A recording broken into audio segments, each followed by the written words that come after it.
This episode is brought to you by the Roxbury Urban Dive Bar, located at 1743 Grafton Street, right on the corner there of Grafton, right across from the Scotiabank Center. Make sure to hit up Roxbury before a Moosehead game. You'll get a lot cheaper drinks, cheaper food than what you'll pay in there at the Scotiabank Center. At the Roxbury, $5 food all day, all night. You cannot beat that. They have a DJ 7 nights a week. On Sunday night, consider it Sin Sundays. That is an industry night. $3 shots and $6 doubles, $5 pints. Prices like that you cannot beat downtown Halifax. Wednesday night, consider it 90s night. The Boozy Brunch, $5 food, $15 pitchers of Caesar. That is a weekend special. Whenever you're hungover, get in there, get some brunch, $5 food, $15 pitchers of Caesar. That is a great bang for your buck. And remember, when you are supporting the Roxbury, you are directly supporting the High Button. So make sure to get into the Roxbury, get some food, get some drinks, get some good service, and you'll be all right. Tape kind of guy. Are you guys ready? Imagine. Yeah, I'm ready. Just let me turn off my notifications here on my phone. Yeah, absolutely. No phones and shit. Hey, good to go. All right, Manny dudes, we're going here. Manny, welcome to the High Button Podcast. Thanks, bud. It's been a while. We've been trying to plan this for some time. I remember back when I lived in Vancouver and you were talking to Tom and you were trying to get on this. So that's like over a year. What was that? Like a year and a bit. You got to talk a bit closer. That was a while ago. I remember that. I got a couple shout outs.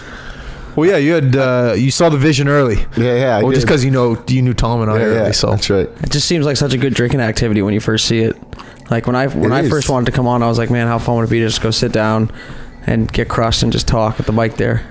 And then I thought about it and I was like, maybe not. Yeah, it's just storytelling. Absolutely. That's pretty much all it is. Yeah. And it's not even like, we're not even that good at it, to be honest, right now. Like, we're good, but we're not, like, amazing. We're just starting out. We're not great, right? Good, great. Yeah. Whatever. It's pretty good. You guys have been doing pretty good. Bell, you've been doing pretty good. It's fun. Doing bad. You're significantly better now than you were when you started. Yeah. Big Not time. like that you weren't good, but I can tell you're more comfortable now than when you were. It's usually how it goes, though. You'd hope, anyway. Well, it's just becoming more comfortable, like, with yourself. You got to, like, watch yourself, listen. Because when you first listen to yourself, you're like, fuck, I sound awkward. Yeah, man. And you watch yourself, it's even worse. You're like, oh, I look like a piece. Yeah. And then you just do it so many times, you're just numb to it. I don't even watch it or listen to it anymore. I always listen to myself. I'm going to be feeling weird watching myself on this one. For It sure. was weird at first. Yeah, for sure, eh? Yeah. You're like, oh, shit. But yeah, like I said, I always listen to what, like, either if I'm not here, I listen to it, obviously, but if I'm in it, I'll listen to it after, too, because if you can critique yourself, then nobody else is going to really phase you, you know? Yeah. So speaking of watching yourself, I've been in a fight in hockey. I don't want to talk about you fighting all the time, but the fact that your fights were on YouTube, did you learn a lot about yourself, like fighting wise, when you watched yourself on YouTube? Like did that help? I totally did. Nowadays, I can't even really watch them anymore. It gets my heart racing and stuff now to watch it. It fires me up a lot to watch. Why? Like you want to fight again? Not necessarily. It's just like I kind of like flash back to when that was happening and like the emotions I felt back then, and it fires me up like quite a bit to see myself fight. And like I learned a lot watching them because honestly, like anytime I fought ever, I wouldn't even remember what happened in the fight until like 10 or 20 minutes afterwards, you know, like you get to the box, you sit there for 5 minutes and like, it's such an adrenaline dump after you have I didn't even have any recollection of it. I knew if I won or if I got hit hard or something, or if I completely fucking dusted a guy, but I would forget honestly what happened. And, it's funny because I just brought this up the other day. I went skydiving this summer. And I got a bunch of questions about how it was and stuff, and I got a video of me doing it, right?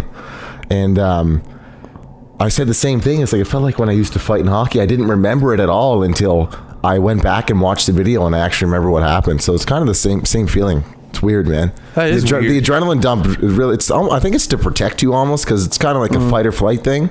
Yeah. When you get adrenaline, so you do like superhuman strength feats or whatever the hell happens. Yeah. And then you almost forget about it.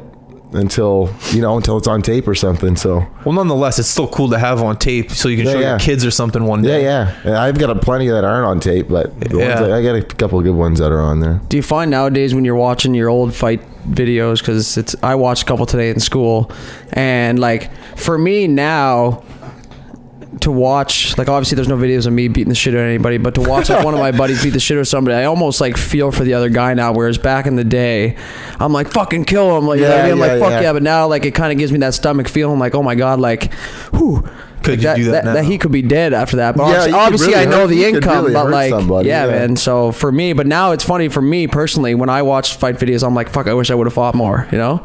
Instead of, ooh, that was a crazy time, like I don't get that feeling that much anymore, you know? It's like the opposite end of the spectrum for me. I do remember whenever I was done a fight, I felt the most relaxed ever. It was almost like a cleansing feeling, right? I'm fired up for the next like 3 hours with, I think it's just my type of personality, man. Yeah, everyone's different. I heard a story that your dad had a picture of Wayne Gretzky above the fireplace. Your dad. It's in his living room right now. To this day. It's in every living room I ever had, ever in my whole life. It's him and Gretzky. He's got a little porn stash on it. He has a silver fucking gold necklace on with a Playboy bunny on it. And Gretzky just got the flow, like the mullet in his suit. He got Cooperalls on too, I think. It's swear to God, it's in his living room right now, man. I was trying to think today. I was like, what do I know about Manny? What stories do I have? And I was like, someone told me once that above his dad's fireplace there's a picture of him and Wayne Gretzky. So I thought I'd bring it up. My whole life, man. It's never been out of the frame. It's in the same frame. That's fucking hilarious. Yeah, I remember that picture now that you say it. He was the owner of the Hull Olympics when he was there. Was he? Yeah. So that's how the picture came about. Right. Does he have a story about like that day, about anything like that, like how the picture came about? Like, did everyone get a picture with him? I think everyone probably does have one. I never asked him, but you know what? I'm gonna have to ask him. We'll have to get him out here on the podcast. I'm surprised it hasn't come up on his feed yet on Facebook. Oh my god, it's been on there in the last 12 months. I promise you. I gotta look at it again. Yeah, fucking right, man. I think I've seen it. Maybe I haven't. So you've probably seen it, man. Everybody has seen it. Sorry. I won't remember anything really until we keep going here.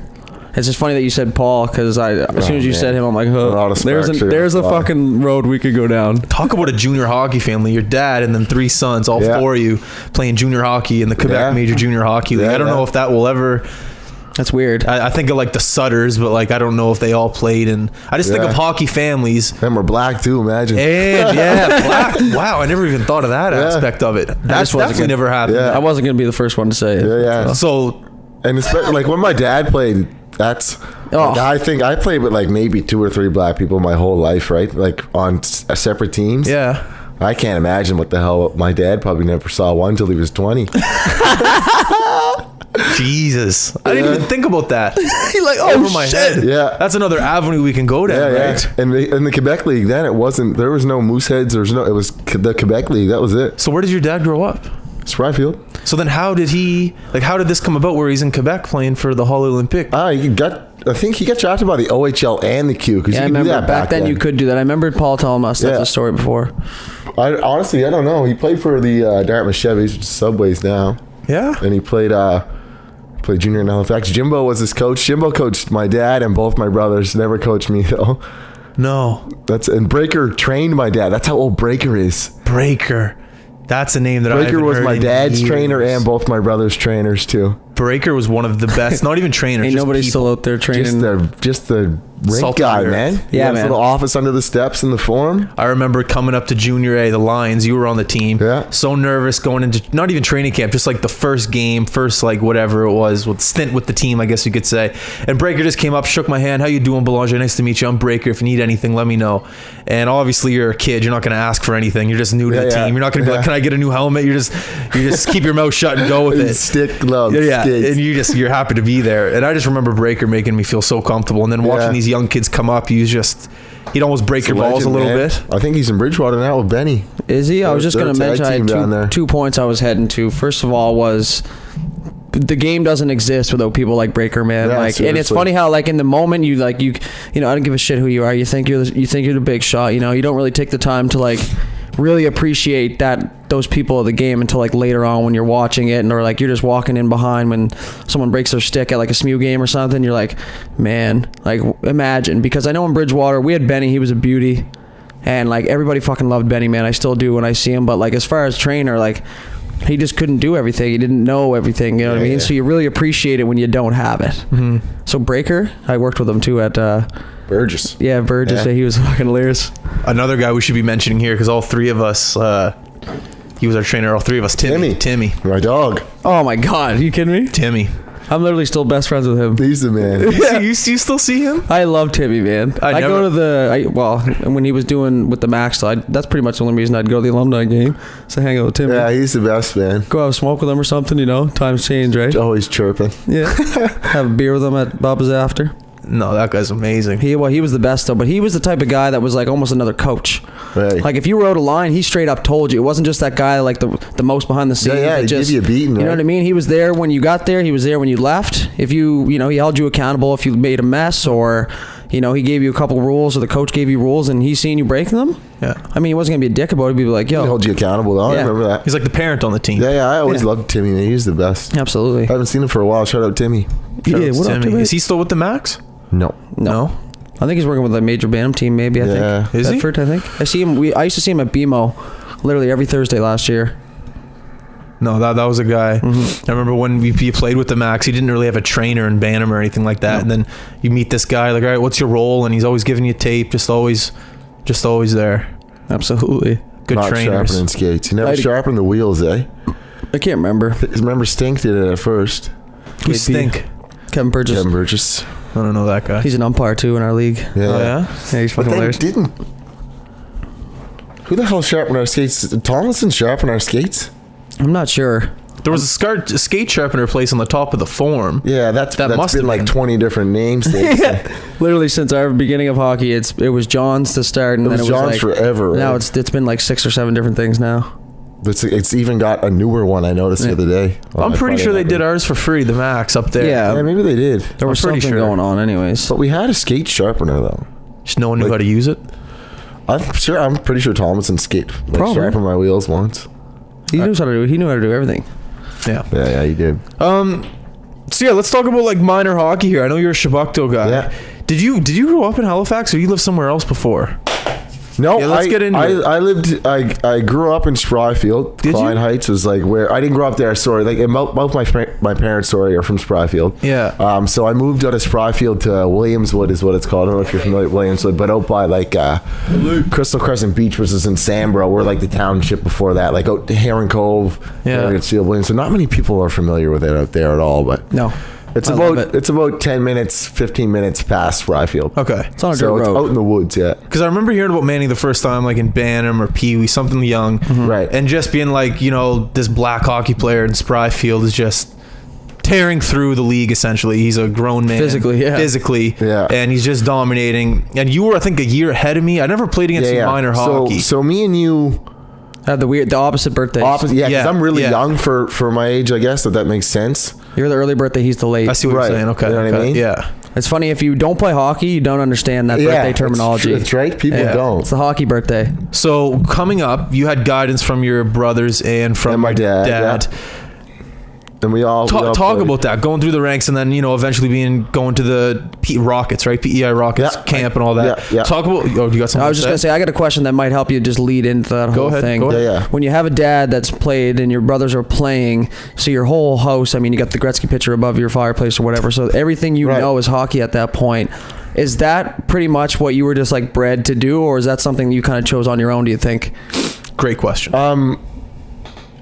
I wouldn't necessarily say it was something I was bred to do. Like, like my parents weren't like pressuring us to play hockey or anything, right? Like we obviously loved it, and maybe like I'm sure they're happy that we did it because it kind of paid out for us. We had pretty decent careers and stuff, but like it wasn't like if I told my old man, listen, man, I don't want to play. Like I considered not playing my second year junior because I played football that year and I was gonna go play football. Right, I remember that. And I'm glad I didn't because I would have lost out on a lot of memories and yeah, a lot of best friendships. friends and stuff, right? And I'm sure I would have made them in other avenues, but there's already some small relationships I had built before that. But Kind of keeps you fueled.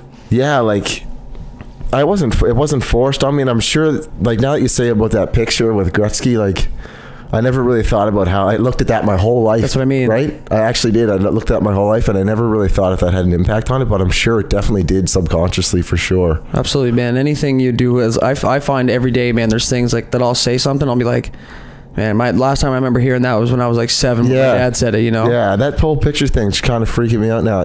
Now you brought it up, like, because I've seen it my whole life, right? It's not a big deal, but and then your dad plays, right? Yeah, and then your brothers play, crazy, right? And yeah. it's like, so it's and just, like, that's why, yeah. So we all played AAA growing up too. 3 sons. We lived, 15 minutes outside of where we played our minor hockey and stuff. Like, I don't know how my parents ever even got us to all our games and practices, man. I wonder that shit all the time. It's crazy. It's crazy, man. It's insane. But they did, and we all played junior. It all worked out for us. Yeah. But yeah, Shabukta minor hockey. Shout out Atlantics. Yeah. We sucked every year. It's just one of those organizations that you still don't really hear about. Like, the biggest story out of it now would be Bowers, right? Like, he played there, didn't he? We weren't that good, yeah. Yeah, well, it's just like that was the thing. You didn't have the people there. The money wasn't in the organization. It makes a difference. And we didn't have many kids, right? So, but that's where I started playing. To get back to what you were originally asking. So whatever, mites, beginners, all the way up till first year Bantam. Yeah, beginners. That's first year beginners, Timbits. Because we only had the 1 year Adam. Am I right? Remember they did the year the. Yeah, they switched the ages. Right, so we only had the 1 year Adam. Yeah. Maybe you would have had the 1 year PB. I don't know. Remember when they changed the ages and we only... I don't know. It was Adam for us. So then I played Bantam AAA Shabukta the next year, my first year. We were the dumps, man. We were terrible. Pee Wee AAA? No, Bantam AAA. So, okay, after Pee Wee. Right, yeah, no. Bantam's after Pee Wee. Yeah. All right, yeah. So yeah, I played Bantam AAA in Shabukta. Like, and then we were god-awful. And then the next year... Shabukta decided, listen, we can't ice a AAA team in Bantam. Like, it's gonna be brutal. I think there was 2 or 3 guys who played first year Bantam who were actually first year. You know what I mean? Yeah. Like everyone else graduated on to midget. So I think we put in a bid to go to the Hawks with you guys. For I think it was maybe 8 or 9 Shabukta kids who they thought were eligible who could make AAA. Okay, I remember hearing about that now. Right? You say it.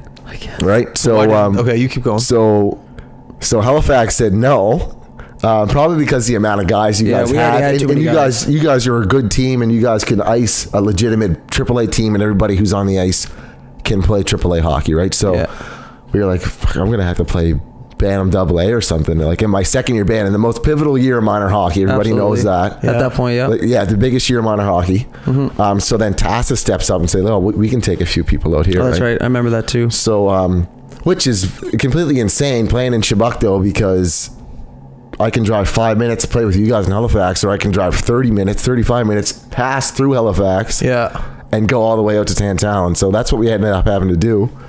So think about that. As from you're saying how your parents, you said, you don't know how they do it. Right. So now their whole entire lives changed. Like, it's plain and simple. So it's like the hockey systems. I shouldn't say they don't care, but it's just like, this is how it's going to be done. Yeah. Either you're going to be able to pull it off or not. Like it's like, and there's no way that my dad wasn't going to let me go play AAA. Right. Like, I had to. Because that's your best. Like, if it was like Adam or something, he's probably like, you know what, you just play AA this year. You know, like. Yeah. It's a big year. So yeah, anyways, went out there. It was me, 4 or 5 other guys. I could probably fucking name them. And it was Johnny Graham, Stevie Shadestrom out there. Matt Stairs. You. Me, Ben Clark was one of the goalies. David Lipton. Yeah, D Lips is out there. I can't remember who else. There's definitely 1 or 2 other people. Yeah, Mark Bajan. Those people that were named, like, they're pissed that they're not named right now. Yeah. That's what I was thinking. How are you forgetting me right now? Thinking about that. But yeah, I went out there. They actually made me the captain. And wow, what an honor. Yeah, and I know there were some pissed off Tassa parents. Like, for one, their kid got cut for a bunch of Spryfield rats, they probably think. Rats! And then I come out, and I don't think they ever had a black kid playing Tassa their whole... Equal opportunity organization. And then I got the captain, too, so... I mean, they're not old. Yeah. So that was that's what happened to me in Bantam, and then after that, I committed to the Max. I knew dudes from beforehand with. I was just gonna say, was that year after our first year our second year Bantam? Was that when we did the first summer camp at St. FX when we were roommates? Under 15s, right? Yeah. So me and dudes are roommates. But we played Hurricanes and stuff together too. True. Excuse me. How's the Chads on that team? You guys have some history together. Fucking right, we do. We do, yeah. I told him last night that he has to come out here because we got a lot to talk about. Yeah. So So after that, I committed.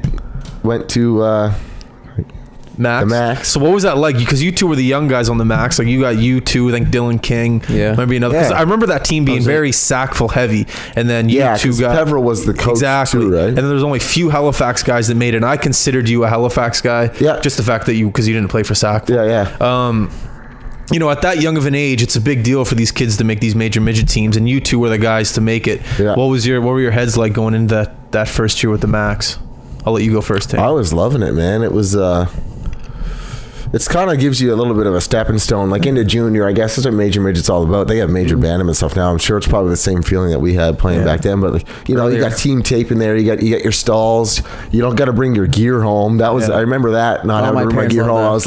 I was like I made it here. Like I get to leave my gear at the rink, right? Get a little duffel bag. Yeah, we had our own little gym. I had a key to the room. We had a key to the room. We just go to the room and just shoot the shit some nights. We didn't even have practice or anything. It's a big deal at that point. Oh, you're talking the town. I found my contract the other day. Oh man, I wish I had my wallet. You know what I found? My dad's Persian at the house. I found our card that we got. 50% off? 50% off, which was just renowned through the whole league. Everybody, So yeah, you get a card. Anybody who's listening to I had a business. I used to wheel girls with that card. Yeah. Let's go to McDonald's. You guys on didn't me, get like 50% waving in though, front of did them. you? What? No, tax off or something. You guys get 15%. No, we got like 25, 15 or something. It was something off, but it doesn't matter. We got that 50. Did you? Yeah. Straight up, $2.50 for a junior chicken meal with large fries. I remember you took us down like at lunchtime at Halifax West when you were grade 11. I was grade 10. You had 50% off then. I remember you took us down a couple times. Fuck yeah, that's what veterans do, man. They treat the young guys. I wasn't even on the team. I was playing for the Halifax West. I was just saying, you come play for the Max, get a little taste of the big dogs. That was your recruiting trip. I wish I had that thing now. Absolutely, man. It's funny you ask that because I found my contract the other day, or your commitment, and at that point, like just let me stop you. Okay. That commitment in that piece of paper is such a big deal at that age. Absolutely, it's even hard paper. Parents know about it. Parents know about it. Teachers know about it. Hockey coaches know about it. True. The whole fucking HRM knows about what kid is committed to what organization. I remember going to U15s and that was a big talk, like who you committed to. Oh yeah. So did you have the three guys come to your house and you sat down in the living room and they went over your package and shit, or was it? Because I think Peveril came to one of my games in Tassa, and Zach Sutton, I think he committed him that night. And I fucking crushed Sutton that game too. He was a big boy. He's just a bowling ball, right? Yeah. But I talked to him after the game, and like we shook hands and stuff. And he's like, "Yeah, like I want you to come play." So I was like, "Okay." And my old man knew him from beforehand too, and I was like, "Yeah, I was fired up. I was pretty emotional time, and you're so young at that point when something like that happens to you, you just don't even know what to do, right?" You know, I'm gonna something just triggered in my mind too, because it is a big deal at that age. Because for a guy like me, like you were the big dog on your team, like I was just a guy who kind of was blending in. All the other guys were going to the McCains and the Subways, right? So I'm kind of thinking like, you know what, I'm probably not even going to play major midget, you know what I mean? And then the Max come fucking barreling through, and they're sitting in your living room, and you're like, oh shit! Yeah. Like, oh shit! Holy shit! This is crazy. I remember you telling me like when we first started these podcasts, you didn't even know what major midget was until they came over. Yeah, you're like, whoa, major midget, what's this? Yeah. Oh, you get to keep your gear there. Oh, you get 3 jerseys. Whoa, and then next thing you know, bada boom, bada bing. Oh, absolutely. I remember being so pissed I never made it my first 2 years. Oh, I was so. I'm not gonna point this on that, me. didn't I? Did you? I think I had something to do with it when I came back from PEI. I think he might have been on the team. It was Wig, I think. Yeah. The second year. Yeah, whatever. But when I got cut, Kirk took me in the room and he goes, you know, Belly, you know, you're a good player, you know, you had a great training camp, but we just can't keep you this year, you know, that's just the way she goes. And I'm just like, fuck, so I just go home and I see all my friends making major midget teams. By this time, like, I remember the Roskis were making Moncton and Shawinigan, so my friends that were my same level, they're in the queue. And I'm just like, my life. It's like, I'm still in fucking high school hockey, my life is over. And I just remember going home and just sucking for a day. You got the last laugh though, didn't you? Yeah, Belly. I guess I did. Yeah. I remember when I made the team, Kirk came up to me. He's like, "Hey, Belly, we want you on the team this year." And I'm like, "So that's the way she goes this year?" And he goes, "Yeah, that's the way she goes this year." The game just got softer and softer, and that's as you got better, right? The only reason I was able to make it through was because I was hard-nosed 5'2". You know what I mean? I was just chirping you, but maybe it is that way. I remember when I made the team, the first practice during training camps, it was still like, you know how you knew you made the team during training camp? Fuck yeah. I'm skating around, just fucking, I think I'm the big wig there. Throwing sauces. Doing whatever the fuck I want. Steve Shea comes up to me after like the whistle, kind of he's on the other team. It's a scrimmage. He grabs me. My boy. He grabs me by like the jersey right there. He goes, "You're fucking lucky you're on this team, because if you weren't, I would drive your head into the wall." He says to me, that is easily quote for quote. he goes, "You're fucking lucky you're on this team." And I was like, from that point forward, I was like, all right, Yeah, kind of play a little bit more respect here, Justin. Definitely one of my best friends on earth, Stevie Shea as well. Shout out Absolutely, Stevie. man. That guy, I grew up at his house. Yeah. Oh man, I didn't grow up, but I was doing there. 16 laps around the track in Sackville. Yeah. I'm just dogging her in last. Probably didn't even do 13. Everyone else was leaving. We just trying to get the fuck out of there, go to Shazy's and booze. Yeah, that's right. I remember one time. Should we tell that story about the before the banquet? I think all three of us were there. Oh man, we were slaughtered. Banquers. I think Huey. No, he wasn't on the team that year. He was playing junior A. Crushing skulls in junior A. So there was a banquet at 8 a.m. For some reason, it was at 8 a.m. on a Saturday.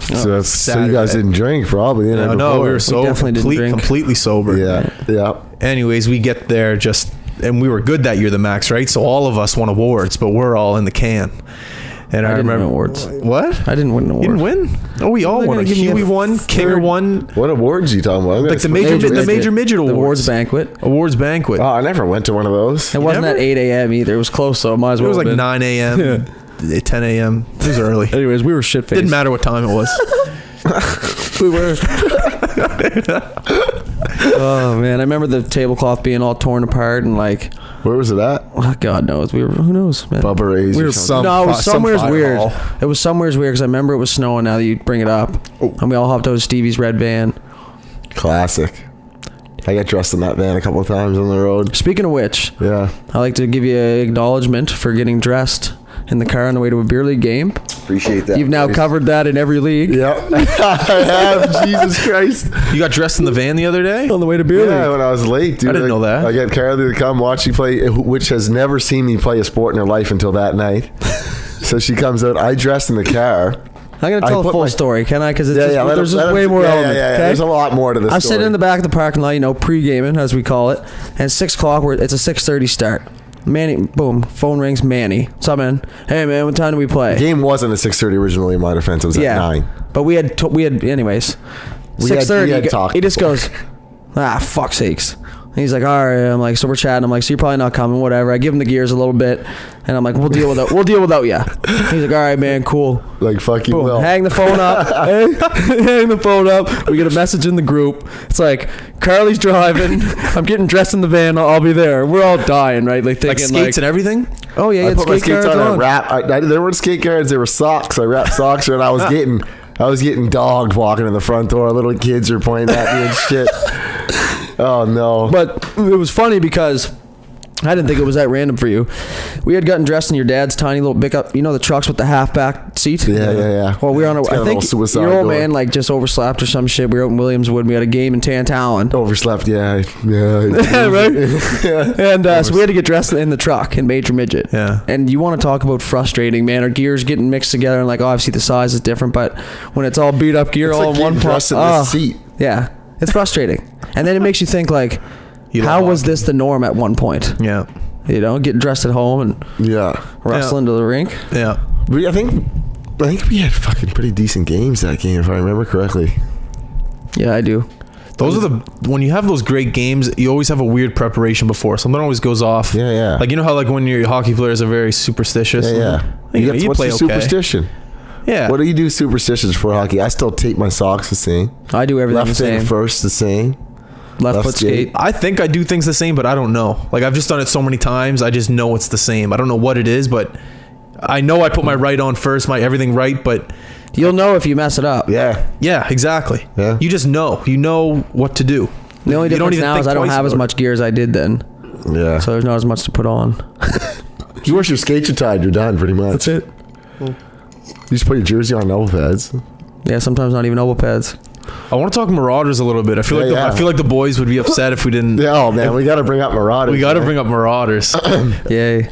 Yeah, you just shut up for a bit. That's all right. We'll take this from Can here. let me tell you before we lead into Marauders about little junior what happens that happened to me. Okay, so I got called up from midget to Wolverines, which by the way, our first game was the brawl, the one where the boys jumped on the bench. You played in that game? That was my first junior game. Yeah, We were there. That was my first ever junior game. First ever experience in junior was that. I didn't know that. Yeah. You knew that? Fucking right, I was there. Wow. It was Peter Mumberkett was coaching them, pretty sure. It was Boise, Timmy Boise, Luke Green. Yeah. I don't think Pete was on the bench. Oh, that sounds like Pete. It's whenever Luke Green's Luke Young. Luke Young, sorry. Mumberkett, maybe not. Mumberkett was the next year. But yeah, so yeah, I got called up. I finished I think I played 20 games with them that year. Just describe to the listeners what fight it is. Okay, yeah. So the fight was the Wolverines. TSN, yeah, Wolverines versus Summerside Capitals at the Forum. I guess a guy from the Wolverines got crushed the game before him behind. Pretty greasy hit. So Kirk Forrest, big fucking bastard, man. He's probably still a big bastard. I haven't seen him in years, but he's a pretty big, tough guy. He wasn't even supposed to play, actually, that game, as far as I know. He had a sore back, which is why I was called up. They were short guys. I literally left max practice and the Civic next door. That's why I was there. I walked through the Zamboni door and played junior A game. Played Wolverines game. That's unreal. So talk about a cool call. And another thing, when I was in the room, they got the whiteboard with the lines on it, right? Yeah. And Manson was on one of the things. And who was it? Mickey McDonald. Yes, sir. Mick? Yeah. He looks at me. He goes, "What's your first name?" And I was like Tanner. And he goes, I think he thought I was Tristan or Anton. Yeah, or Anton, for me to come kill this guy. So anyways, Mickey was like, right? Yeah. And I'm 15-year-old kid, right? And Mickey, I think Mickey was probably his 19 year. Yeah, probably. Yeah, and he's looking at me like I'm some fucking killer, right? So anyways, you go out there and it's right before Canada and the doors comes flying open and it's Forrest with his bag just holding it like a fucking, like a purse puppy, right? And he throws it down, he chucks his gear on and it's Canada. And I think, if I remember correctly, Canada, him and I think it was, I can't remember the other guy's name, Chason or something. I think they're looking at the bench. Yeah, Chason. For Canada. They're staring at the bench. And it's like the second face-off on our own end. Puck drops. The guy that Forrest is trying to kill turns around and starts skating to the bench because he knows Forrest is coming to kill him, right? Yeah, McKinnon, yeah. Who was fucking tough too. Yeah, he was a tough guy in the queue for years. So then why did he go to the bench? Heat of the moment. He just turned around. He's a defenseman, and he's not flying to the bench. He's just moseying to the bench. But when he turns around, Forrest turns the jets on and she's coming to kill him, right? And he shoulder checks. He does a double take, and he fucking gets on his horse. Does he ever? And he jumps right into the bench. And Forrest is over there like just clobber knocking people, and the bencher's gear flying everywhere. And then Ben Chaseau, I think his name was Ben, who's a big, huge fucker too, right? All you see is him, Superman, into the fucking bench, right? In the Summerside's bench. And in the video, he's just getting his lunch fed to him, man. The trainer's giving it to him. And 3 or 4 guys just feeding him his lunch, and Forrest is still out there freaking out. Then the goalies go at it. Did you see Jeff Marchand fighting people with his lightsaber? He was in that video? He was fighting guys with a stick. Marshy was my captain. He saved the day. He picked his stick up because Chason was never getting out of there fucking live out of that bench. So he picks up his stick and he's beating it off the ice. He's like, let him the fuck out, right?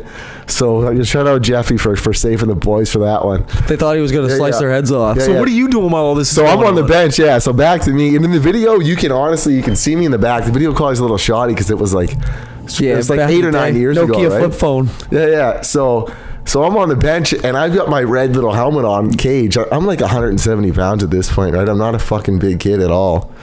And not in junior. Not in junior, yeah. And Luke, you were fucking Luke huge. Luke Young saying, everybody off the fucking bench. Everybody get off the fucking bench. Like he wants to have a bench clear and brawl, right?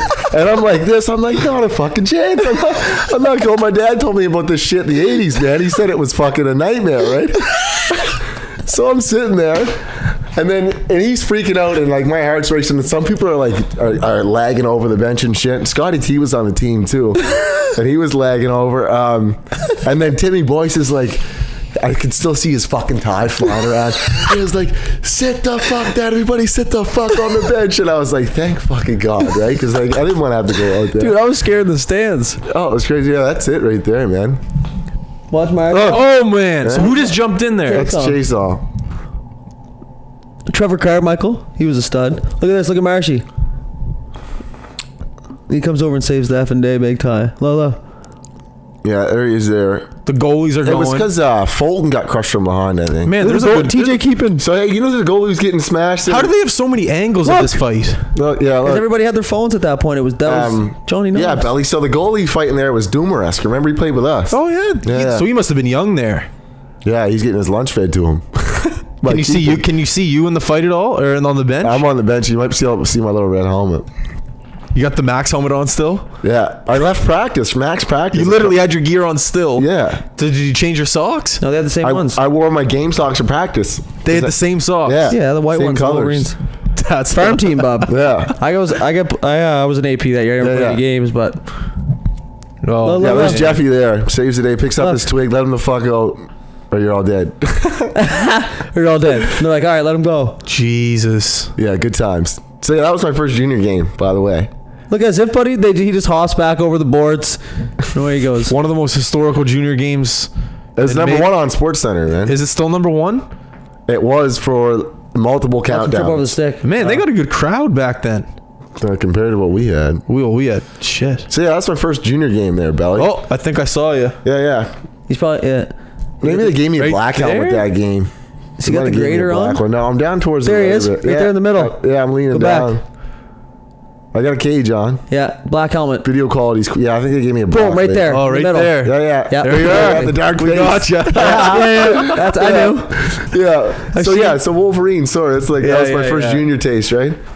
And then my brother Anton came back to play that year too. So, which is fucking awesome, man. I got to play junior A with my older brother, which was pretty cool. You never ever could predict that. Yeah, that was he came back from Schwinnigan. It was pretty unreal. So after that was my draft year. I was drafted by PEI already. So I go to PEI camp. The dudes comes up in this story too, actually. So I go to PEI camp, and while I'm there, I learn that Wolverines are moving to Bridgewater. So I'm like, okay, I guess if I don't make it up here, I'm going to play for the Lumbies, right? With my older brother, which would have been fucking unreal. So I ended up getting cut up in PEI. I heard they have crazy billets up in PEI. Did you have a crazy billet in PEI? My billets weren't crazy. I heard that. Okay, then They no were need to go. they were the nicest people on earth. They There weren't you go. like a sports family. They were like Booster Club more family, but Booster Club. they're like the booster. They were just huge fans. What's you know? Booster Club mean? What is that? Just like big, like the fan club. They're Oh, the fan club of the okay, team. okay, They okay. didn't have like just never played hockey or anything like that. They were just really nice people. I just heard some crazy stories coming out of billet families over there. So Yeah. you had some good Yeah, ones. mine were great. I remember we went to watch you play a preseason game at the Metro Center, and then they scratched you after warm up or before Yeah, warm up. I warmed up. Yeah, this year, warmed up. actually. They did that to me twice actually, but. That's a Anyways, yeah. So I get Oh, cut in so- PEI. I went to Cape Breton and that happened to me too, which is fuck. My parents came to see me play and everything. That didn't happen. Anyways, I'm coming home and it was junior A draft season 2, right? So, Duder's like, yo, you got drafted by Annie Ganish, and I'm like, what the the Bulldogs? I was like, what the fuck are you talking about, man? I just played for the Wolverines. I'm going to Bridgewater, right? And then you get drafted And, because your contract technically as an AP runs so out at the end of the year. So I didn't get carded. I thought I was carded, right? So I think I gotta ask Timmy Boyce about what really happened there, to be honest.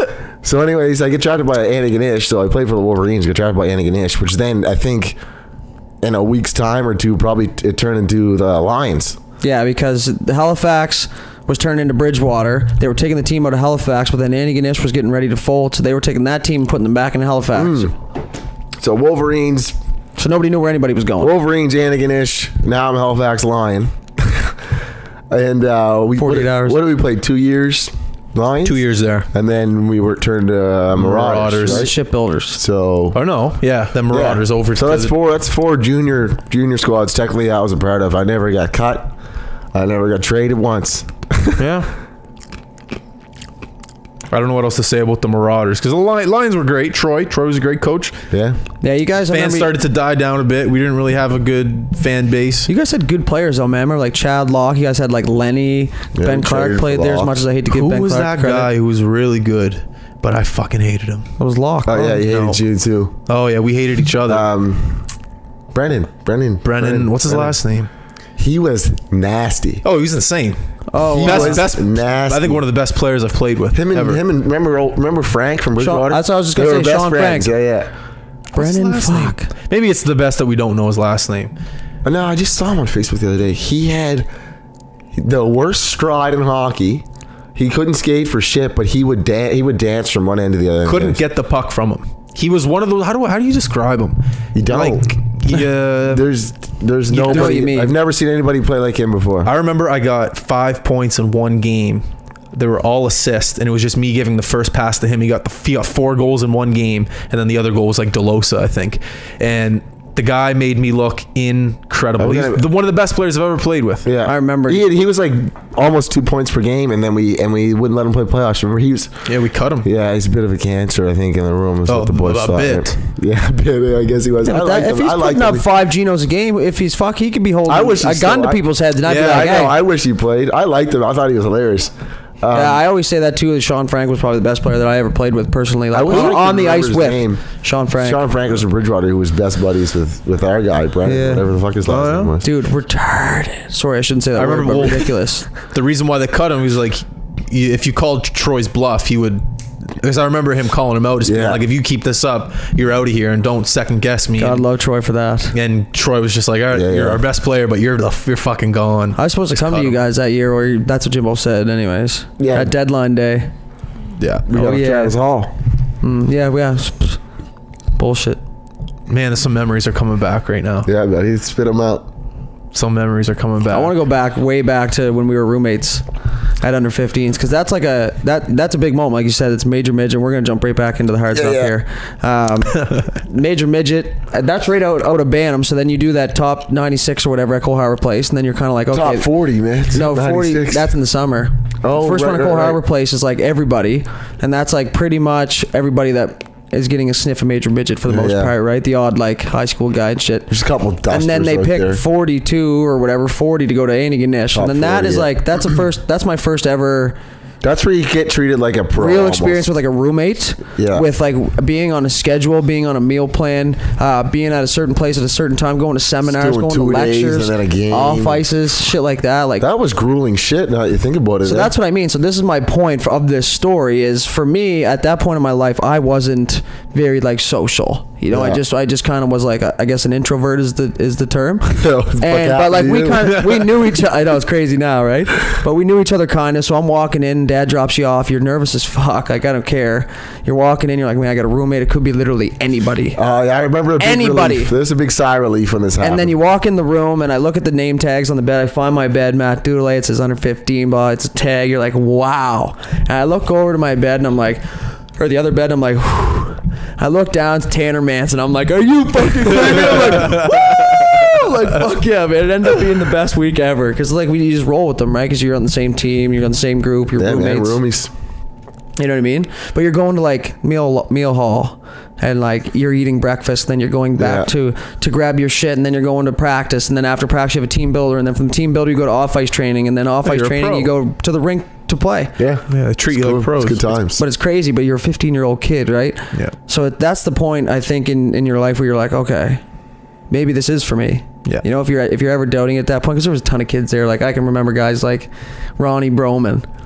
They're just like random guys. What the hell? Where'd you pull that name and from? It's just guys that you just like walking around like they did this and that was good for them. I'm not saying personally for him that's how he thought, but you think there's guys like this is the peak for them. Yeah. Now I've done it. Yeah. And I remember thinking like, just getting started. like I'm not even close to any of these players. Yeah. Do you know what I mean? Because there was like Matt Brown and like at the point I whipped Brandon out the old picture the other day from I pulled it on my dad's basement. Nosy was over. He took a look at it. It's like a opening time capsule, basically. Yeah, those memories are nuts. Like when you're younger, insane. Things that'll stick with you forever. Guys that don't go on to play to like the NHL or high level of junior hockey, like memories like that, you'll stick with those forever. Do you remember Kalen Paul and Ashton Bernard broke in our room that night and stole all our food? Yeah, I saw Bernie this summer actually, man. We were like, hey, yeah, no worries. Well, those guys were grown ass fucking men, right? I was a tall kid, but I wasn't a big kid. I remember hearing stories about that. And I don't care what you say, man. When we were playing, when you played the teams for Cape Breton, you didn't know what from the reserve meant. You were just like, these guys are tough and they're mean and they're good, and you're like, what does that mean? Yeah. You know?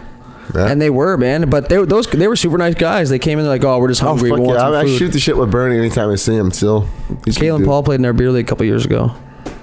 I remember hearing about that guy getting in a fight in warm-up when he played for Cape Breton against someone, Shawinigan. I forget who. I don't know. Him and Anton fought 3 or 4 times. Did they? Yeah. Remember that tough guy of the week? Marshall Warden is who he fought in warm-up. He played for the She. He played for Rammer She when we played there. Wasn't your brother or still is loved, and or I guess Lewis is not there anymore, but was Tristan? Tristan. Oh my God, yeah. He had a banner that said Manson's Mansion in the arena. Yeah. Could you imagine? I was riding coattails that year. Tristan was a killer, man. I'll have to get him out here to tell you some fuck up stories. Let's get him out here and let's do that. One of my buddies asked me today, and I think this is a good time to say it, is they were asking me who you were, who we were having on the podcast, and I told him it's a buddy of mine, blah, blah, blah. And he's like, oh, like a boxer or like a fighter? I said, well, like a fighter in hockey. I said he wasn't necessarily. I was trying to explain it. Yeah. And he was like, well, what did he play? And I said junior A and a little bit of the Q. And he's like, well, I thought they don't pick fighters anymore.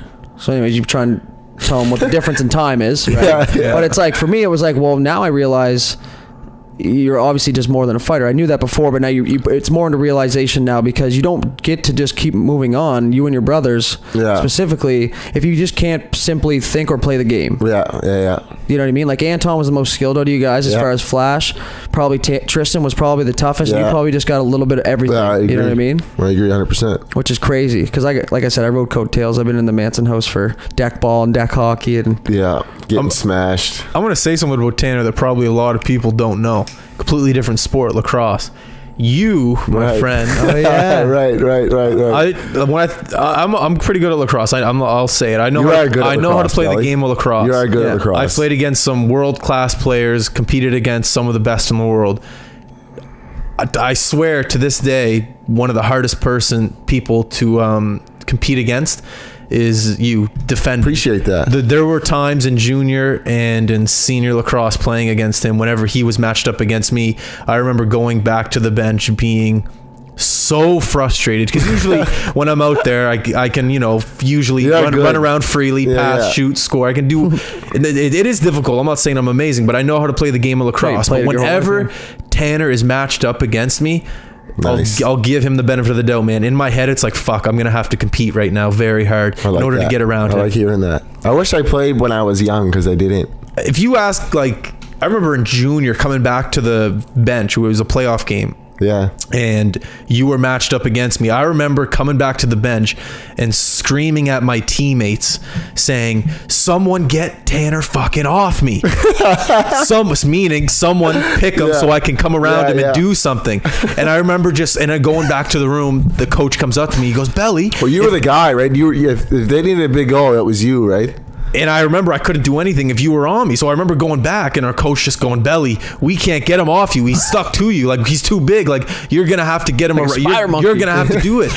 And I just remember you locking me down to the point where I just went home, and I just remember thinking about you. I hate Tanner. Oh, we're still buddies, man. I know, but you pissed me off a lot sometimes. I'm glad I never had to deal with that. But the definition of the guy you want on your team. That's your definition of my point. You two dudes. You guys different are both ways. Different ways. Yeah, I was going to say completely different ways. You know what I mean? That's something probably some people don't know about. I almost killed. You're right. I fucking lost to that dudes multiple times playing against him. Still one of my best friends, but I fucking wanted to kill you a lot. I could have killed you a couple of times. The thing is, in my mind, if I'm making one of my best friends frustrated to the point where he actually wants to fight me now, how good am I at doing my job? Yeah, you're right. Pretty good. But at the same time, how scared am I? Yeah. Right? You're not really scared. It's funny you said that story, because I'm going on the ice going, fucking right, I'm playing Manny, I'm playing Belly, I'm playing the boys tonight. I'm not thinking Manny's going to kill me. And even when he had a chance and was sent out to do it, it still never triggered in my fucking mind that he was an enemy, right? And then I think after that game was kind of when I realized, oh, shit. Yeah. It doesn't really matter who out here anymore, you know what I mean? Because it was early. Belly, you're on a team. I'll try to touch on this story that he's trying to refer to here. It was in Bridgewater. With Marauders, right? Sport, okay, hockey. Yeah, with hockey. We're playing fucking dudes, right? And he's being a little piece of shit like he always is out there. I love him for it, but fucking driving us nuts. Yeah. And he's chirping Harv, right? Yeah, this is when Harv was fat. Shout out JB Harvey, you're not fat anymore. So dudes is grinding his gears, calling him a fatty, and just running his mouth. He told me to drop my gloves, and I said no because you'll eat them. Yeah. And dude's just being a rat, right? So we get in the room. It might ring a bell to you at this point. We get in the room, but Troy's freaking out. He's like, "Who in here's buddies with dudes or something, I think he says. This is also when I found out who was my buddies now. Yeah, so a few of us had our hands up. I think it was me and Roski. I think you were in the room, Billy. I don't know if you had your hand up. But it's like a trick. That's a trick question, though. That's a trick question. You're like, it was a trick question, but I had my hand up, and then Roski had his hand up too. And I was like, are we the fucking idiots right now that got our hands up? And you already had a gross, I think, that game. It's because I hit Linehan to the head behind the net. Yes, that's right. And then I got out of the box after serving my 10, hit him from behind. Jordan Thomas jumped me. We got the power play and scored, and I just went back to the bench, and he got tossed. Continue the story. So that's why, though. Continue. So Troy asked us, and I think it was me and Roski. We were sitting pretty close to each other, and he goes into the mic. Yeah, he goes. He was like, it's okay sometimes, like, you can make fun of your teammates, you know, but someone else calls your teammate fat, like, this is bullshit, right? And he goes, if he fucking keeps it up, one of you two are gonna have to go out there and get him. And I was like, oh, for fuck's sakes, right? So think about if I had to hear the story. Yeah, then. so dudes is remember this. We line up. I line up next to dudes. I go out of my way to go line up next to dudes. And I was like, sick. And I've already said what's up to Johnny. He's there with his fucking Fujifilm taking pictures and shit like he always is. God love him for that. A lot of memories from Johnny Mustache and pictures. But anyways, I'm lined up next to dudes, and I was like, yo man, you gotta stop. Like, I'm getting sent out here to fucking kill you, right? Like, if you do that again, my coach is saying I have to kill you. Please don't do that. I don't want to have to do that. Like, you're one of my buddies, right? I don't want to have to fucking come out here and ragdoll you in Bridgewater, right? And dude's like, I don't fucking care, man. Do whatever you want. I don't care. It's not a big deal. I don't care. I said the fans will love it. Yeah, the fans will love it. Yeah, that's what he said. It'll be a pure win for me. Snarky little shit that it would have been a pure win for me, man. So next shift, he's already had fucking 15 minutes of Pims. 25. Next shift, he comes out. And dusted Lenny again. I think you dusted him from behind or something this time. My first shift out. Yeah, and you're like, and you're doing this. Whoa, what do you mean? What do you mean? And Troy goes like that, or one of the coaches goes like that, and I'm like, oh, I'm like sick to my stomach, right? See, but then I realized too at that point, I'm like, oh. But I think I told you before, sort of backpedal. I was like, I'm gonna grab a hold of you and then just go down or something. I think I said because I'm gonna have to smash you once or twice, absolutely, like hard. So, and I don't want to do it. So anyways, that happens, and I go over the bench, right? And dude just like chirping, like saying some shit, and the ref goes, like, blows the whistle, and he's like, you're out of here. And I was like, thank fucking God, right? Well, I seen him come over, I was like, I'm out of here. Yeah, I was like, ref. Thank God. If that would have happened, we would have been having a lot different conversation here right now. I mean, we'd still be buddies, but yeah, you probably would have a nasty scar or something on your face. It's pretty funny. That sucked though for me hilarious. Too, right? Because then I realized too, like, okay, you know, like, this guy stood up for me multiple times. I know the damage he can do. Even if he mistakenly hits me half hard, he's gonna do some damage to my face. I'm like, hey ref, go fuck yourself. It's like 10. I'm like, see ya. What a relief, man. That was a huge relief. Some of the best junior memories came out of that rink in Bridgewater, man. The road trips there. I got another one. The rink. Same game. I had my first good legitimate fight there. Did you? No. Colin McKinnon. Yeah. Speaking of under 15 guys. Cape Breton. That was still to this day one of the best fights I ever had. I remember that fight. I fucking hit him probably 20 times. I'd hit him 4 or 5 times. He was like a big thick guy. Oh yeah. And he would just hit me with a fucking crushing bomb. Just boom, and I'd be like this, oh shit. And then boom, oh shit. And like, my face was fucked, his face was fucked. I think I chipped a tooth, and my dad was there, and I remember to this day he had a fucking sparkle in his eye, man. And when I skated by, and he was like this. I was just gonna ask you. I was playing against Anton. Anton was there too. Anton set it up actually, because McKinnon was like, I want to fight someone, and then he asked me as like next period. So I'm glad we're the only ones that didn't play in it. Hey. Yeah. We planned ours via school, but we've told that story too many times. Yeah. What was I gonna say? Back to your old man and like your brothers and shit. When your old man plays the game, so you're going home in the car, minor hockey, whatever. Is he? Obviously, he's not like. Yes, he is. He's not crazy, but I'm saying, like, would he critique your game, or would he just kind of like keep to himself? Or was he like? See, my dad didn't really critique. He didn't critique. He didn't like. Honest to God, I can say. Honest to goodness, that he's never ever gave me a hard time about a game or anything like that. I guess that was me or my brothers, right? Yeah. He was never like that dad you see in the movies who's freaking out at their son. Yeah, and stuff. but He would tell me the next time, do this. Or that's critiquing. Yeah.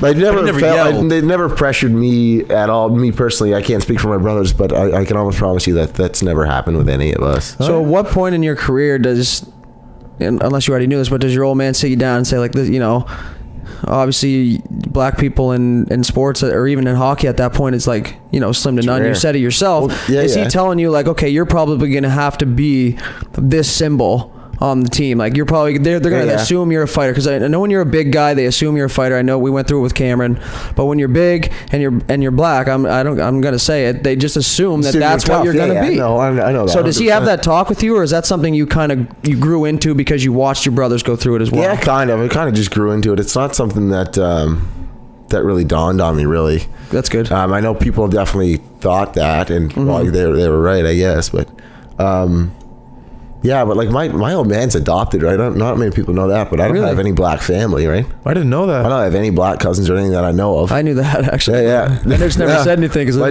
dad's mom's from Cape Breton, right? She's from Sydney. Up to it, sorry. Yeah. She's from Sydney, Cape Breton. And my dad has, I think, 3 older brothers and an older sister. Yeah. Oh yeah, man. So crazy. Like him playing hockey was, but I don't even know if his brothers or his sisters played any good. They didn't play any good hockey. They might have played when they were young. It was just, I don't know. I think my parents pulled a little blindside with Michael Orr. Got a black hockey player back in the 60s and 70s. Look at dudes.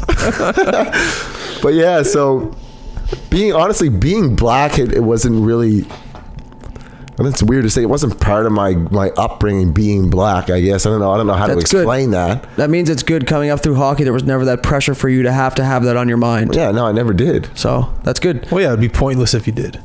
Because I'm just saying, would take away from your game. Yeah. It's just human nature to assume. I got those some things, right? DNA test results pending right now. Do you?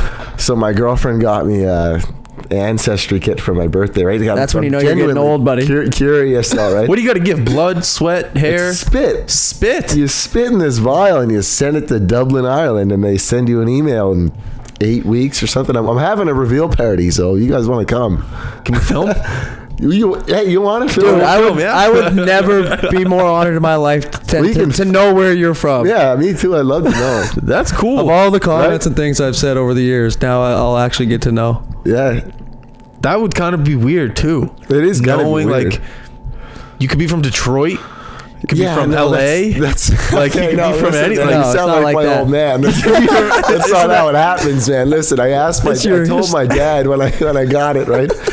And I'm like, because I know I'm Lebanese, I get a bit of German and Irish in me too, and my dad's black. He goes, yeah, you're black, right? I was like, yeah, Dad, like I know that. I was like, but from where? He's like, from here, like you're a Johnson, like. North Preston, you're blacks from here. And I'm like, Dad, no, it's not from there, right? Like, it's got to be from the Caribbean or Kenya or Northern Africa. Where the ancestors came from. Right? You know what I mean? Like, it can't be from LA black. It can't be Detroit black. Your ancestors came from California. Yeah. I don't know. Yeah. Ancestry. Okay, well, yeah, I'd love to come. Something. Is there going to be booze and food? Oh, yeah, absolutely. I'm there. I don't know what kind of food or booze is going to be until after the reveal. Yeah. We'll order after the reveal. All right, so turns out we're Irish. Let's go get some beer. Yeah. So that's some hummus and Zambuca. Oh man, that's hilarious. I totally lost my train of thought. You got me going. Yeah, there. we've been going off the beaten path a lot here. That's the best part. I wanted to talk about the Miramichi fight when Bobby got the ketchup spilled on his pea coat. Right. I remember where I was. I don't remember where you were. Everyone was protecting or fearing for their life. Not fearing for your life, but it was definitely a point. In Miramichi, you feared for your life, dude. Yeah, but no, when Bobby lost it, you feared for your life as well. Yeah, Bob, and then after the fight, there were beer bottles thrown at us and shit. Anyways, where were you when all this was going down? I was on the bench. Probably dealing with a rap problem somewhere. No, I was on the bench when it happened. As per usual, usually on the bench. I hear yeah. I just remember that was because everybody always heard stories about Bobby, right? About him being nuts. That's a guy who should get on here. Everybody knew that he would tell you some good shit. Everybody knew that he was crazy back in the day. Yeah. And the thing about Bobby is that he coached me for 3 years. Bobby who? McIsaac. He coached me for 3 years, and honestly, I couldn't tell you one thing about his personal life. I have no idea who that guy actually is outside of the rink. No clue. No? I know he's tamed it down. I think he got in some trouble back in the day, but he's tamed it down. But I guess everybody who talks to me said he was an animal when he played. He was a tough son of a bitch, right? Yeah. And I remember when the ketchup hit him. That was the first bit of primitive that I've ever seen come out of him, because I think he took his fucking glasses off. Took his pea coat off. Took his coat off because there was went ketchup. There, went, la, la, la. And when the ketchup hit him. And yeah, someone definitely could have lost their life that night in Miramichi, because he fucking lost his marbles. Oh, yeah. That was pretty scary. That was an awakening to junior hockey there. I vaguely remember that, but after you brought it up, so that's why I like doing Everyone this has kind of thing, crazy. talking with your buddies, because they bring up stuff like that. And the worst part is that we lost the game. It's like if we won the game, we'd be like, yeah, whatever, we won. But we lost, and then someone threw ketchup, and then he freaked out. And then, Miramichi, how the cage is in the back there, and you're locked in that cage, and you can't. Yeah. So he's at that cage just trying to get out, but they wouldn't let him out. I got locked in those by myself. Oh, man. Yeah, I was going to say Miramichi. I want to ask you something as part of like the mental side of the game. For me, going into Miramichi, plain and simple, I was nervous. First of all, the fans were insane. The players, their team was just tough. They were tough. They were good. You were in for a battle. They fed on their dingy old barn. Yeah. So I'm going into the game kind of like, I never really got intimidated that much playing. But going there as a whole kind of freaked me out. Yeah. So are you going into the games like, you're obviously, they're not looking to me to fight. They're looking to you to control the rat game, right? Yeah. So is your mindset different going into a place like that than it would be going into like Bridgewater? 100%. It's on your mental. Oh man, Bridgewater was nothing like going to the She. Right. The She was like going to Yarmouth, but Yarmouth wasn't fucking tough. Yeah. Yarmouth was loud and rowdy. Same with Amherst, loud and rowdy, but Miramichi was loud and rowdy and fucking rough. Gritty. Yeah. I remember we were playing a game there, the first 5 minutes, me and Riggis got in a fight, first 5 minutes of the game. And the rest of the game and the place blows up, man. And where, in Miramichi? Yeah, in Miramichi. Yeah. I remember I was put on the fourth line. Troy goes, you better fucking do something this game. That was the worst, hardest ring to play in. Who'd you fight? I don't know. McQueen? Oh, McQuaid. Yeah. And you're just like, all right, well, I got to do something. That was the toughest ring to play. The worst. It was, but at the same time, it was the best because it brought the best out of you because it was the toughest. Yeah, you had to bring another element. There was a game. lot of guys that ended their junior careers after a Miramichi trip. Yeah. You know what I mean? Like, I know when Jimbo was coaching, if you didn't show up to this tough shit, like we got in a bench brawl one time and he looked at Wig and I, or maybe just me, and was like, you better fucking do something. Like, well, there was fans jumping up over the glass and they're throwing food and like the benches are side by side. Like, it's just they just set you up to get killed. I don't think I ever fought in Miramichi now that I think about it. No. I don't think I ever did. Oh yeah, but when you go, they don't want to have to fight you. That's the thing. When you go to the penalty box, there's no glass around the back, so the fans are just right there talking. And the benches are right next to each other. You know where else they have that cage, which I didn't realize until something crazy happened, was Woodstock, down in between the dressing rooms. Yeah, I remember the cage. Do you remember the cage? Up there, a couple games I played there. That was the worst road trip, Woodstock. Oh. You know what though, man? I lived for those roadies. I know as the guys that played. Now that I think about it, I wish the guys I could that do played. one of I know it those. sucks because you guys got the bus lags and shit. But for me, I jump off the bus, I go have a toke, and I go sit on the bench and listen to dope ass music all night. Right? The odd shift, I go out there, I get the puck, I chip it in, I get killed, and I go off. Right? So like for me, the roadies were everything. When you're a fourth line guy and I was never on the fringe of like being cut because I feel like I was a valuable asset if someone was to go down. Knew your role. Or penalty kill. But like for me, I'm like, man, we're going to Dieppe, we're going to Amherst, we're going to Miramichi, Campbellton, and Woodstock this weekend. Yeah, I guess they were kind of fun. Let's do it. They're great. But for some reason, I thought when we went to Woodstock, we just went to Woodstock then back. We did the Campbellton Miramichi trip together. Yeah. We never did. Woodstock was always on its own. Yeah. We stayed at a hotel like 4 times in junior, man. You guys were low budget though too, right? Well, I guess we were. Speaking of Bridgewater with the pink bus. Yeah. Actually, we had our own bus. Remember the old faithful bus broke down probably 7 or 8 times. Once in Woodstock. They got a sticker of a lion and put it on, but the sticker kept falling off. But it was our own bus. It was our own bus. We took pride in that old rig. I think it broke down a couple times. Bunch of times. The whole Humboldt thing kind of makes the whole bus thing be in perspective for a lot of people these days. Like I remember when it first happened, a lot of our buddies were piping up and being like, holy shit, like, you know what? You're sitting on the bus and you don't think of anything. Imagine. You think, when are we getting there? Sleeping.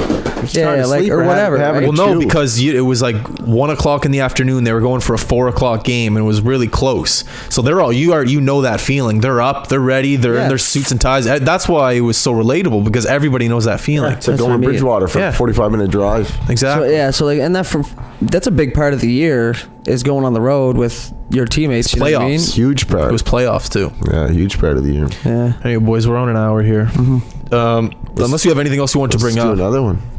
We'll get you with your brothers too. That'll be cool too. Yeah, with yeah. your dad. Manson's mansion. Is there a picture of that sign? My dad has it. Tristan still has the banner.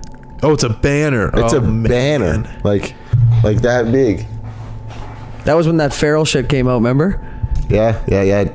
He's Verbero's his new company. Did your brother play against Crosby when he played for Rimouski? When your brother was in Lewiston? No, Probably he not would like have been physically junior A. against him. Well, but He would have been in junior A that year, I think. your brother? I think so. Wait, who was in Lewiston? Tristan. He was in Schwenningen and Lewiston, and Anton was in Schwenningen. I thought when he was in Lewiston, Tristan. No, Tristan played Lewiston his 20 years. Crosby was long gone. Was he? Crosby never stayed long in any of the leagues except for the NHL. Well, he was there for 2 years. Yeah, it was funny. Because he had to. Jonathan Bernier was Tristan's goalie that year. And Peter Delmas. Oh yeah, And Petey, yeah. Chad And, Denny was on the team. Delmas, that's a name. David Perron played that with him that year too. Perron? If you get a He didn't good start time till he was frame. 12 years old or something like He that. started late. Yeah, he started really late playing hockey, I heard. Yeah, there's some good names. Had to get him out. Monctonian this weekend. Hey, little anniversary of our little road trip to Bathurst and Right, the first time dudes met my brothers, actually. yeah. Let's give a shout out to those guys going to Montonian. That's a big tournament. Man. It is a big There's a tournament. lot of kids right now that have hopes and dreams of playing in the Quebec Major Junior Hockey League. Show They're up. Going. Show up. Play your game. And if you don't show up, do something different to stand out. Yeah. If you're not putting the puck in the net, do something else to stand out. But don't That's be the too advice. different. Be yourself. Yeah, sure. Don't listen to me. I got kicked out of the tournament. Did you? Yeah. For my draft year. Kicked out of the That's why you tournament? never We were got on the drafted. team. We lost to remember us and Cornwall were like the two top teams from our areas. Yeah. And like the McCains, I guess. And we played them. And Tommy was fucking dog shit. And he'll tell you right now, he let in like 3 backhands along the ice. Like he just wasn't having a good game. Yeah. And we'd score and they'd score 2, and then we'd score a tie, and then they'd score like, and you're like. So anyways, we were on the ice with. You gotta make it. Yeah, we were with Darcy Ashley and Brent Andrews. Oh, yeah. And Wig and I got into a kerfuffle with them after the game. We ended up losing 7-6. We were pressing for the tying goal. You were on the ice, but you weren't in part of the kerfuffle, obviously. So anyways, something happened, and I I'll get chirps for the rest of my life. I speared Darcy Ashley, and then Brent Andrews came at me, and I took a huge swing at him, and I got fucking 5 games. Kirk came in the dressing room, called me a bunch of shit. I'm not going to repeat it. I believe it. And then he threw a water bottle which busted right beside me off the wall. I didn't move because I didn't know what to do. He lost it because I didn't know I was suspended till he came in and lost it. Right? I got a penalty and then a boot or a shoe at me. But it's a great tournament. Yeah. It does. So shout out You to get a shoe thrown at you? Yeah. This is some And a water bottle. Spanish mother in the dressing room throwing shoes? Yeah. I remember, what was the tournament? Yeah, the tournament in Gatineau. I went in early on the face-off once, and I got kicked out of the face-off. I went back into the room the second intermission. Kirk said, "Don't put your gear back on in the third. You stay off." So I didn't go out for the third. He was testing you. And then the next game, he goes, "Yeah, you're not playing this game either." So as I'm sitting in the stands watching you guys play, I see the Moosehead scouts watch in, and you know how big of a deal that was to me back then. Oh, yeah. They just Nice. walk right by me. I see them, they're like 4 rows over. They're looking for me. The Gatineau tournament. They don't see me. They just get up and just leave. I'm just like, fuck. I dumped the puck right at the Scouts in that tournament. How did that Do you feel? remember that? I do. I tried to dump and chase it in the Dude, that was Drummondville. It was Drummondville. Yeah, He wasn't on yeah. the team that year. What I was trying to set the tone right. It was pretty early in the game, so and I knew there were Scouts there. We're playing Pittsburgh Hornets. Yeah, and all the Scouts are sitting together up in the same little section, right? And I'm just waterboarding, being a buzzsaw out there, dumping, chasing like my game, right? And I fucking crossed the red line. Hands going way too fast, for my likings. Anyway, but I'm wheeling, man, and I gotta dump it high glass into the corner. And I'm fucking on my horse and I dump it and the puck flips up and I shoot it right at the fucking Scouts. They're like, and they're not close to the glass, man. They're like top of the lower bowl. Hey, change. Me and Manny are now off the ice. I was working hard to go get that chase, man, but I remember asking you, I scored a goal that game, and you're like, do you think the Scouts seen that? It's amazing how much you cared about scouts back then, man. That was the only You time. looked for that black jacket with the Q logo and And the team. clipboard. And I the think it would be clipboard. fun to go to a game dressed as a scout. should. Man. If we weren't such known people, We're not known. speak for yourself. Not man. for young kids, not the kids Yeah, who they are don't know 15. us. We should. Go dress up. Just get a Q Hey, jacket. just sit right behind the bench and just like give the mug the whole time. Like, Yeah. I bet parents The kid looks at you, just go. I bet parents would come up to us. I bet parents would come up to us. sliding us cash might be a good way to make money. That's true. see number 12 like, there? what's your kid's name? I got a good word for I it. got a section here with an amount. That man, I'm telling you, like we're laughing, but There's parents with there's parents out there that would do that. Yeah. Yeah, Man, there's cool. parents out there You gotta that appreciate created. There's parents out there that create, like, kids make house league. So there's parents out there that come together and create a league called Double B. So they're not in house league. Like, That's true, there's man. parents out there that will do anything for their kids to. You know what I mean? Like, You know, like if I didn't make AAA and I went home crying to my dad, he'd be like, "Fine, you're not playing hockey next year because you're being a baby about it." Double know? B. Oh my god, I always wondered how that happened. Me but too. That's exactly how that's happened. yeah, there's And kids the make only house- reason I was a thing because the parents make the fucking banners for them to hang in the ring too. My B Atlantics. My kid's not playing house. Double B. We shouldn't be chirping. Well, by they can hit. They can hit. Yeah, They shouldn't. Yeah, you can't ban double B, but you can hit. You can't hit in I remember triple A. one time I was in Pee Wee. I made a team. I made Pee Wee AAA my first year. You were on the team already, I think. Or no, maybe not. Or no, I wasn't actually. I got snipped. Anyway, so I made it, and I wasn't supposed to make it. So I the was parents choked. got together, and my dad and mom, they're not political people. They're I like, mean, "All you right." weren't supposed to make He it. wasn't. He I was in wasn't Boston. supposed to make it. Like, I'm not going to name the names that were supposed to make it over me. But anyways, I made. Don't say it. Dude's puts his hand. No, it wasn't you. I got cut. Did you? Yeah. From the Pee Wee AAA? Anyways, I made it, and I I'm don't like, understand that you're not supposed to make it either. Maybe like, you okay, did. you know how parents and politics. Yeah, and like, I'm on just paper this team. little. I'm this little scrawny kid. I'm good, but I shouldn't have made it. But I made it. So, anyways, I make the team. A bunch of parents get together, and they're all pissed that It's I a made the mutiny. team. I remember this. So then the coach calls me. He goes, "Hey, Justin, listen, we're gonna get you to come out just for a skate by yourself. We're just gonna get you to skate around for a bit, and we're just gonna examine you one more Is time." this legit? Yes. So I had to would've go, said no. I had to go to Centennial and Good burn. skate around some pylons and shoot the puck and just do, essentially get tried out by myself after I already made the team. Oh, it was you and Gorman out there? No, yeah, Jesus. Anyway, so I get out there and the guys are, all right, skate through the pylons, and in the stands are like some parents watching me. What and the like they fuck, had to man? get together in group and be like, all right, fine, you can be on the team. I I had to retry out again. I would have did some freaking the fuck. My old man would have been knocking heads if someone tried to do that. My old man would have said, "Well, buddy, you gotta go out and you gotta prove them wrong." Then That's what my dad said. He's like, all right, well, hey, that's free ice time. Get out there. I'm not paying for it. you also had a get black out there and Jofa skate. helmet. That's probably why they were pushing against you. Yeah, maybe. Black Jofa. You rocked the Jaffa? Yeah, you and Grant Fraser both had Joffas. Yeah, it was they had a You had sale on. You had a blue one too at one point, I think. Blue, we played for Halifax. Nothing to do with Montreal Canadiens. It didn't matter. I used to Yeah. love the kids. Habs hockey. I still do. That they're every piece of gear, and I get some people just can't afford some gear, but Just like Habs colors. the difference between you can get a $5 or $10 black helmet, and you can get a $10 blue helmet. So like if your team's all black and you're rocking a yellow helmet, you're gonna your What kid went your wrong? kid your What kid's went getting wrong? attacked out there. Plain and simple. Like, that's the easiest target on the ice. I got the blue Nice helmet for helmet, bud. Christmas. Hey?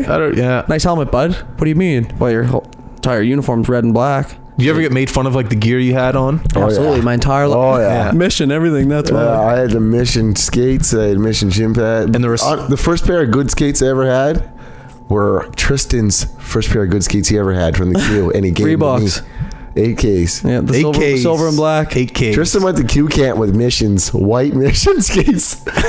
You Made the fucking team. imagine? Yeah. The thing is, I always like, how kids think that now, and you see the kids now with the $1 million like gear and stuff like that. They don't fucking need that. It didn't matter. I made the under 16 team with probably the worst gear in the province. Oh, yeah.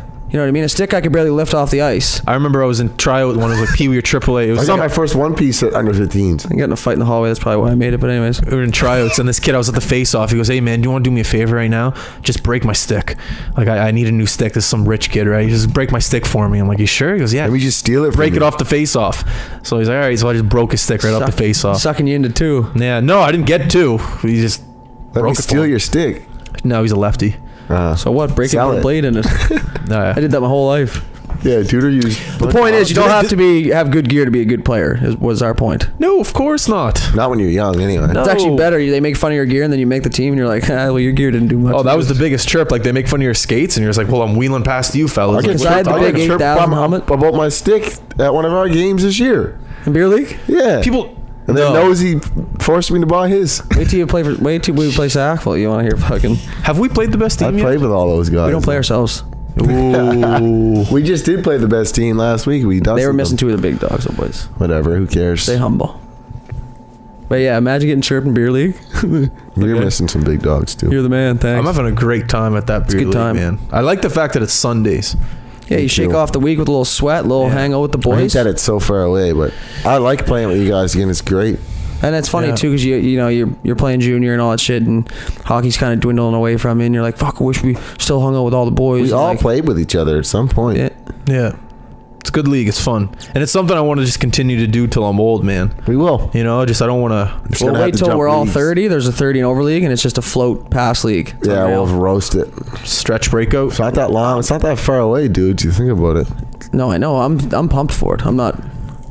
Like, 30? Oh, shit. Yeah, it's like no, 4 or 3 not years 30 away. itself, just the league. I block shots and shit. I know that, but like I'm done doing Let's get some fake IDs. We'll play. Chicka fake ID.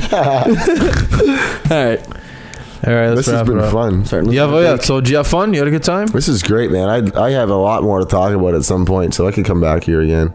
That's what everyone says, man. Every time. Like, we want to have you back, but like you talk and then you just completely forget that you're talking on a podcast. Like anything that I wanted to talk about, I probably forgot about. Well, if you have one thing you want to bring up, let's do it. If you got one thing. I don't really. See, for me, I always find I had this conversation with Wig and a lot of our buddies that you just roll with something when you hear it, and it's good to dig into the compartment, man. We've put hockey in a compartment away where we almost, it's not that we don't want to talk about it, but what's happened has happened, and you don't sit there and go, wow, I wish this and that. Yeah. But then when you talk about it, it's good to like, it kind of opens that spot again. You know what I mean? It's good to get it all out again instead of having it bottled up. It's like Wig and I had the conversation after his podcast. He goes, man, I almost feel like relieved, you know? Yeah. Like, what do you mean relieved? Just like there's a lot of stuff that we talked about tonight that I don't think I would ever talk about again if I wasn't reminded about it. You talk about yourself on here when it's your podcast, right? You get that shit out. Now you don't have to worry about that's blurting out in a scenario because you just talked about it. That's the best part about the podcast is just keeping your phone away for an hour and a half. Just having a conversation. Right? Interaction. It's the best feeling. I've been doing that a lot recently. Like before bed or whatever. It's good to talk it out, man. Yeah, me and the woman just shoot the shit a little bit. You have to. That's nice. What I mean. Like, especially now where like mental health is such a big thing. I'm not going to get into it because I'm not that experienced in it, but you need to talk, man. Anytime I have an issue with anything, you know what I mean? If I have it with my girlfriend or whatever. To anybody ever, man. And it ate me up for a while. Seriously, and I was the same way. I would never talk about anything. I kept it in my, I still have shit that I haven't talked about, but you just like, you have to. Touch base back on fighting and stuff for a second about that. Mm-hmm. Go ahead. So I never really liked it, to be honest. I was good at it, obviously. We should ask that, yeah. I didn't like doing it, right? And the reason being was like the anticipation ate me up and stuff. Mm-hmm. So like one of the hardest parts for me was when fighting, like I'm out there, like I'm protecting you guys and stuff, right? And I gotta take pride in that. I take huge pride in that. I'd love to do it, right? But even if I was scared, which I was multiple times, I couldn't let any of you guys ever see that, because if you see me and I'm your guy who's protecting you, see I'm scared, then you might as well pack it up, because the whole team's fucking shut down. That's a whole other bag that you're carrying then. It is, right? You're carrying everyone else's emotions. Yeah. I can't be scared, you know? Not allowed to be, essentially. It's funny when he said that, you and I both just went, true, like. You know what I mean? If, true. For instance, it's easy for me to go to the rink and go, well, man, you guys play with me too, right? So, for instance, if someone was giving you a hard go, and I'm like, I'm not fucking fighting that guy, I'm terrified, right? They would play a big part on everybody's game at that point, right? The whole team. Yeah. So that's like, that's just like getting back to like not talking about mental health stuff that's built up and stuff. You know what I mean? So you have to do that stuff. It's healthy for you. You got to get it out. I find a lot of time listening to myself talk about something specific kind of brings it to light. Like if I'll listen to this podcast tomorrow or whatever, and I'll go, oh yeah, like I'm glad I got rid of that thought, or like I'm glad I talked about that, or oh my god, I had that bottled up for a long time, or something like that. You know what I mean? Yeah. One way it's helped me is social anxiety. Going out and talking to people on a day-to-day basis, I have more confidence. I'm not leaving the conversation going, what did I say to him? What did I say to her? I'm just, for some reason, more confident in listening to people, understanding what people are saying. I'm not worried about what I'm going to say next. If you notice, I don't take any notes here. I don't have any questions prepared for you. I just listen, and I find when I go out and about, even when I make these sales calls, I just listen to what they have to say, and it's helped me a lot. At the start of this, Belly, when I said when I think about you and Junior, I could never see you doing what you're doing right now. Being as comfortable as you are over there and asking these questions to people who sit across from you and stuff. Yeah. I never saw you as that type of guy, man, to be honest. Because you're always a little bit timid, and you would crack the odd funny joke and stuff. And by the way, honestly, you're one of the funniest. You're the funniest, most unintentional funny guy I think I know. That's what I'm going for. You are, dude. So everyone says you that. crack me the fuck up a lot, and you're not even trying to. So it's pretty funny. Maybe in your mind, you're going, fuck. I hope. Yeah, and I don't think you think you're being as funny as you are. But he's like, I hope that wasn't weird, and everyone's dying at it. That's why I always chirp you when I'm like, when people ask me and they're like, oh, that makes sense, you're doing a podcast. People ask you, they're like, oh, that's different for you. Not now, but at the beginning, right? Yeah. When I always say you're like, oh, you're a wiener, I thought of you as like softer or whatever. You just weren't as socially fucking out there as I was. So that was my definition behind it. You just gotta grow to who you want to be. Grow to who you want to become, whether you like it or not. I like it. Kept my mouth shut for the first half of my year. The first half of my life. The second half of my life, I'm gonna open it. There you go. You got more than half left, I think. Have I been screaming in the mic the whole time? Why is my shit so loud? No, everyone's like that. You've just been talking the whole time. Oh, that's good. That's what you wanted, right on the guest. Oh, you're making my job easier. Yeah. I'm glad Duty made it out. Made it. I didn't know you were coming. I'm pumped you came, man. I like to do that sometimes, boys. I like to go MIA and then what's it called? The surprise of element of surprise. Element of surprise. Yeah. Well, like Manny put a good point in. He's like, when you have a relationship over a while, that might have sounded weird to some people, but when you're there's so much shit that we could touch on, man. So I'll come back and do it again. Exactly. Playing road hockey at our house. Yeah. All kinds of shit. Running goalie. Tanner had a chew in. All kinds of stuff. Going to parties, like supposed to be doing training and stuff like that. I really don't want to talk about it because I don't want kids to be like, oh yeah, these guys are hockey careers and they're drunk idiots and they're 15 and they played junior A and they were partying like. But here's the thing, 85% of the guys listening are going through the exact same thing. Oh, I don't. At the end of the day, I really don't care, but like, Yeah, I guess you just don't want to set a bad example. That's fair. That more than I already have in my life, Yeah, whatever. All right, let's wrap it up. 120. Yeah, man, that was great. Once again, thanks for coming, man. Yeah, man, thanks for having me, boys. You talked about it for literally a year. Now you're on here. No, I'm on here. We'll get you. We got to do Behind the Button on Sunday. Yeah. We're overdue. Yeah. I'll go. Right. Button, he said. Who are we playing Sunday? Do we know? Sackville. Oh boy. I was gonna promise the viewers a goal for Behind the Button, but I'm not gonna do that. That's the thing. We can't film when we're on the ice because.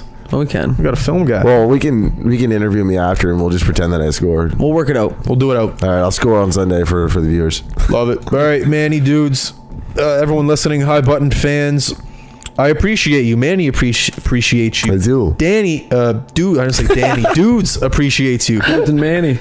Baby, we're a package.